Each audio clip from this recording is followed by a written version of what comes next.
gotta tell you guys, from the ridiculous question file, I was asked a ridiculous question today, which was for me to share my opinion on who has better accuracy, Anderson Silva or Conor McGregor. Now, the reason that's a ridiculous question is because I have what's called a life.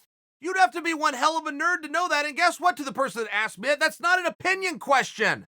That would be a factual answer based on who threw more punches and who landed them. This isn't me sharing my opinion of who has better accuracy.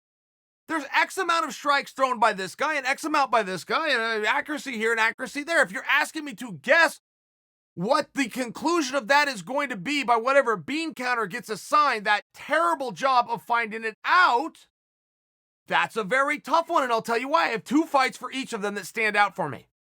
Anderson Silva's first fight ever within the UFC. He took on my teammate Chris Lieben.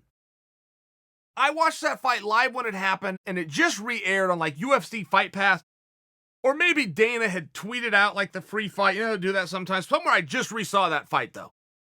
And it was stunning that Anderson just simply couldn't miss. And he also, not only did he not miss, he did not miss with a variety of punches. He threw a left, he threw a right, he threw a left knee, a right knee, he threw a head kick. I mean, he kind of broke up the whole body, and he kept hitting his target. And I don't say that to relive a bad memory by my teammate Chris Lieben, but that is the reason I watched the fight. At that time, I didn't know who Anderson Silva was, but I wanted to see Chris fight. If I was to then go off a fight on Conor McGregor, I'll just go to his last fight, which was with Cowboy Cerrone. And if you guys will remember, Conor threw 20 punches and he landed 19 of them. Now, that was a real easy one to know because the whole fight was 40 seconds. But that was also Conor's most recent fight, and that data came out right after it. So whoever did that, I won't paint with the nerd brush.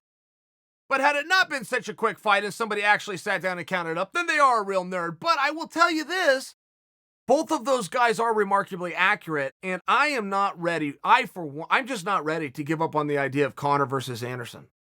I don't know that I will ever be fully ready to let that go until either Conor is given a fight or Anderson is given a fight.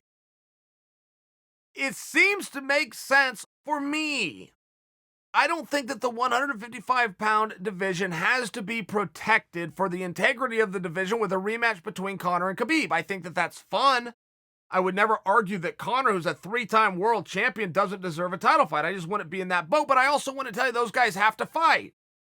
It would seem to me to preserve the integrity of the division, you must put the undisputed champion with the interim champion, which, by the way, is what they're doing. So I think there's plenty of room to have matches with guys that just want to have matches. I can recall Matt Hughes fought Ricardo Almeida. And Hughes was either the champion or he was at least ranked number one. Possibly BJ had grabbed the belt. I can't fully remember, but Hughes was the guy. In that division, Hughes was the guy, and Almeida was certainly a respected guy, but much less fights. He didn't really have the recognition.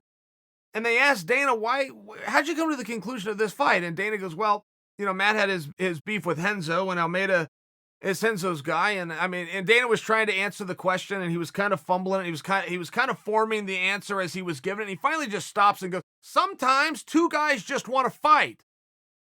And I remember as a viewer, like jumping out of my chair. Yes, absolutely. Sometimes when you're doing a sport and you've got a franchise and you're very rankings based and you're very championship versus contenders based, and that is 99% of what you're doing, there is still 1%. And to Dana's words, sometimes two guys just want to fight.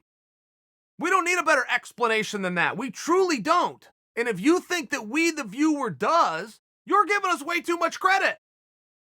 If you have two guys who want to fight and they're going to find a way to fight and they're within an organization whose rules happen to call for guys fighting, make the damn fight. I'm not ready to let it go. You want to know who's more accurate between Anderson Silva and Conor McGregor? So do I.